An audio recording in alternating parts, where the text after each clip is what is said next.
കഴിഞ്ഞൊരു വീഡിയോയിൽ നമ്മളെ കോച്ച് വന്ന കാര്യവും അതുപോലെ തന്നെ അതിൻ്റെ കുറച്ച് കാര്യങ്ങളൊക്കെ നമ്മൾ ചർച്ച ചെയ്തിട്ടുണ്ടായിരുന്നു. അപ്പോൾ ആ ഒരു വീഡിയോയിൽ ഞാൻ പറഞ്ഞിട്ടുണ്ടായിരുന്നു കുറച്ച് ടാക്ടിക്സ്, സ്റ്റൈല്, ഫോർമേഷനെ പറ്റിയിട്ട് ഒരു വീഡിയോ ചെയ്യുന്നതാണ്. സോ നിങ്ങൾ ചാനൽ സബ്സ്ക്രൈബ് ചെയ്യാമെന്നൊക്കെ പറഞ്ഞിട്ടുണ്ടായിരുന്നു. അപ്പോൾ ഈ ഒരു വീഡിയോ ആണ് അത്. നിങ്ങൾ ചാനൽ സബ്സ്ക്രൈബ് ചെയ്യാൻ തൊട്ടടുത്ത് തന്ന ബെല്ലൈക്കൺ കൂടി എനേബിൾ ചെയ്യുക. നമുക്ക് നേരെ വീഡിയോയിലേക്ക് പോകാം. ഈ വീഡിയോയിൽ ഞാൻ പറയാൻ പോകുന്ന കുറച്ച് കാര്യങ്ങളെന്ന് പറയുന്നത് എൻ്റെ തോട്ടിൽ വന്നിട്ടുള്ള കാര്യങ്ങളാണ്. അതായത് അദ്ദേഹത്തിൻ്റെ പഴയ ക്ലബ്ബുകളിലെ മാച്ചുകളും അതുപോലെ തന്നെ അദ്ദേഹത്തിൻ്റെ കുറച്ച് ഇൻ്റർവ്യൂസൊക്കെ കണ്ടിട്ട് എനിക്ക് കുറച്ച് തോന്നിയിട്ടുള്ള കാര്യങ്ങളാണ്.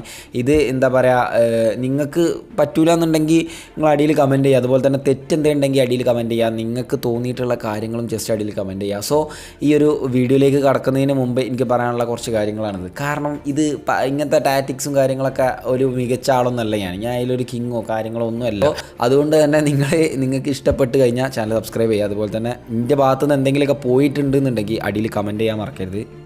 ഫസ്റ്റ് വൺ, നമുക്ക് ഇവാൻ വുക്കോമനോവിച്ചിൻ്റെ ആ ഒരു ഫോർമേഷൻ രീതി, അതുപോലെ തന്നെ ഇദ്ദേഹത്തിൻ്റെ ഈ ഒരു ഫോർമേഷൻ രീതിയെ പറ്റി ചർച്ച ചെയ്യുക. അതായത് ഫോർമേഷൻ എന്ന് പറയുന്ന ആ ഒരു സംഭവത്തെ പറ്റിയിട്ടാണ് നമ്മൾ ചർച്ച ചെയ്യാനായിട്ട് പോകുന്നത്. സോ ഇവാൻ വുക്കോമനോവിച്ച് എന്ന് പറയുന്നത് നമുക്കറിയാം, ഒരു താരത്തെ മാത്രം കേന്ദ്രീകരിച്ച് കളി മെനഞ്ഞിരുന്ന ഒരാളായിരുന്നു. അതായത് ആ 4-4-2 എന്ന് പറയുന്ന ഫോർമേഷനിൽ സ്വാഭാവികം അദ്ദേഹത്തിൻ്റെ ഒരു ഡ്രോബാക്ക് എന്ന് പറയുന്നത് ആ ഒരു കാര്യം തന്നെയാണ്. ഇപ്പോൾ ലൂണയെ മാത്രം കേന്ദ്രീകരിച്ചിട്ട് ഒരു സിസ്റ്റം ഉണ്ടാക്കിയെടുക്കുക, എന്നിട്ട് അതിലൂടെ പെപ്ര പോലത്തെ കളിക്കാരെയൊക്കെ പ്രസ് ചെയ്യുന്ന ഒരു കളിയായിരുന്നു അദ്ദേഹം മുന്നോട്ട് വെച്ചിരുന്നത്.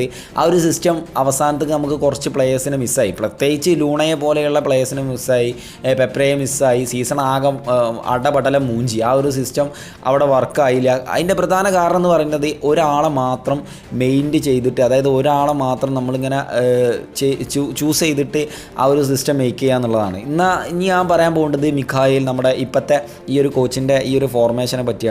ഇദ്ദേഹത്തിൻ്റെ ഫോർമേഷൻ എന്ന് പറയുന്നത് ഒരു വൈഡ് വെറൈറ്റി ആയിട്ടുള്ള ഫോർമേഷൻ ഉപയോഗിക്കുന്ന ഒരു വ്യക്തിയാണ്. സ്വാഭാവികം എന്താ പറയുക, 3-4-3 എന്ന് പറയുന്നത് ഇത് പ്രത്യേകിച്ചും അറ്റാക്കേഴ്സ്, അതായത് ഭയങ്കരമായിട്ട് അറ്റാക്ക് ചെയ്യുന്ന ഒരു ഫോർമേഷനാണ്. കട്ട ഡിഫൻസും ആയിരിക്കും, ഡിഫൻസ് ലൈനിൽ കട്ട നിൽക്കുന്ന ആൾക്കാരായിരിക്കും അവിടെ കൊണ്ടുവന്ന് വെക്കൽ. സോ അതുപോലെ തന്നെ നമുക്ക് നേരെ മുന്നോട്ട് വരുമ്പോൾ അത് നല്ല രീതിയിൽ മെയിൻറ്റെയിൻ ചെയ്യാൻ പറ്റുന്ന കളിക്കാരനെ തന്നെ ആയിരിക്കും അദ്ദേഹം മുന്നോട്ട് വരുന്നത്. പിന്നെ ലൂണ എന്ന് പറയുന്ന താരത്തെ കേന്ദ്രീകരിച്ചാവൂല കളി മെനയുന്നത് എന്ന് പോലും ഈ ഒരു ഫോർമേഷനിൽ നിന്ന് നമുക്ക് മനസ്സിലാവുന്നുണ്ട്. അദ്ദേഹത്തെ സംബന്ധിച്ചിടത്തോളം അദ്ദേഹത്തിൻ്റെ ഒരു ഫ്രീ റോള് കൊടുക്കുന്നുണ്ടാവില്ല. കാരണം എല്ലാവർക്കും ഒരുപോലെയുള്ള ഒരു റോള് കൊടുക്കാനാണ് സാധ്യത കൂടുതൽ. കാരണം 3-4-3 എന്ന് പറയുന്ന ഫോർമേഷനിൽ കളിപ്പിക്കുമ്പോൾ അങ്ങനെ തന്നെ ആവാനാണ് സാധ്യത. പിന്നെ പുതിയ കോച്ചിനെ സംബന്ധിച്ചിടത്തോളം 400-ലധികം കളികൾ, അതായത് 399 കളി ഏറ്റ പരിചയസമ്പത്തുള്ള ഒരു കളിക്കാരൻ കോച്ചാണ്. ഇവാൻ വുക്കോമനോവിച്ചിനെ കാട്ടി എത്രയോ ഏറെ പരിചയസമ്പത്തുണ്ട്. അപ്പോൾ അദ്ദേഹത്തെ സംബന്ധിച്ചിടത്തോളം ആ ഒരു മെൻറ്റാലിറ്റി അദ്ദേഹത്തിന് ഉണ്ടാവും. അപ്പോൾ ഈ ഒരു കാര്യമാണ് എനിക്ക് ഈ ഒരു ഫോർമേഷനിൽ നിന്നും മനസ്സിലായിട്ടുള്ളത്. പ്രത്യേകിച്ചും നല്ല രീതിയിൽ അറ്റാക്ക് ചെയ്യുന്ന ആ ഒരു ഫോർമേഷൻ എന്ന് വേണം പറയാനേ. ഇനി നമ്മൾ ഒരു സ്റ്റൈൽ ഭാഗത്തേക്ക് നോക്കുമ്പോൾ ഇദ്ദേഹത്തെ സംബന്ധിച്ചിടത്തോളം ഒരു അറ്റാക്കിംഗ് ഫുട്ബോളായിരിക്കും മുന്നോട്ട് വെക്കാനായിട്ട് പോകുന്നത്. അതായത് ഈ ഒരു ഫോർമേഷനിൽ 3-4-3 എന്ന് പറയുന്ന ഫോർമേഷൻ എന്തായാലും എല്ലാവർക്കും അറിയാം 4-4-2 എന്ന് പറയുന്ന ഫോർമേഷനേക്കാൾ ബെറ്റർ ആയിട്ടുള്ള ഒരു ഫോർമേഷൻ തന്നെയാണ്. അതായത് 2 വിങ് ആയിട്ട് ഫോർവേഡ് കളിക്കാരുണ്ടാവും, ഒരു സ്ട്രൈക്കർ പൊസിഷനിലായിട്ടുള്ള കളിക്കാരുണ്ടാവും. ഇവിടേക്ക് വരുമ്പോൾ നമ്മുടെ കയ്യിൽ ഇപ്പോഴുള്ള കളിക്കാരെ വെച്ചിട്ട് ഫാസ്റ്റ് ആയിട്ടുള്ള കളിക്കാരാണ് സ്വാഭാവികം നമുക്ക് ആവശ്യം. ഇതിൽ നിന്ന് തന്നെ നമ്മുടെ മാനേജ്മെൻറ്റിൻ്റെ ഭാഗത്തു നിന്നും ഫാസ്റ്റ് ആയിട്ടുള്ള ഒരു കളിക്കാരനെ, ഇപ്പോൾ ദിമിത്രിയോസ് ദിമന്തക്കോസ് എന്ന് പറയുന്ന ആ ഒരു പ്ലെയറിൻ്റെ അഭാവം നികത്താനായിട്ട് നമുക്ക് സാധിക്കും. ഒരു ഫാസ്റ്റ് ആയിട്ടുള്ള ഒരു കളിക്കാരനെ കൊണ്ടുവരാൻ സാധ്യത കൂടുതലാണ്. സോ അദ്ദേഹത്തിൻ്റെ ഫോർമേഷനും അദ്ദേഹത്തിൻ്റെ തന്ത്രങ്ങളും അതാവുമ്പോൾ നമുക്ക് കുറച്ചും കൂടെ ഒരു ബെറ്റർ ആയിട്ടുള്ള ഓപ്ഷനാണ് ഈ ഒരു ദിമിത്രിയോസ് ദിമന്തക്കോസിന് പകരമായിട്ട് കുറച്ചുകൂടെ ഫാസ്റ്റ് ആയിട്ടുള്ള കളിക്കാരനെ കൊണ്ടുവരിക എന്ന് പറയുന്നത്. ഇതുകൊണ്ട് തന്നെ നമ്മുടെ മിഡ്ഫീൽഡിലുള്ള കളിക്കാരെ സംബന്ധിച്ചിടത്തോളം എല്ലാവർക്കും ഓരോരോ ഡ്യൂട്ടി കൈകാര്യം ചെയ്യാനായിട്ട് കൊടുക്കും എന്നുള്ളതാണ് എനിക്ക് തോന്നുന്നത്.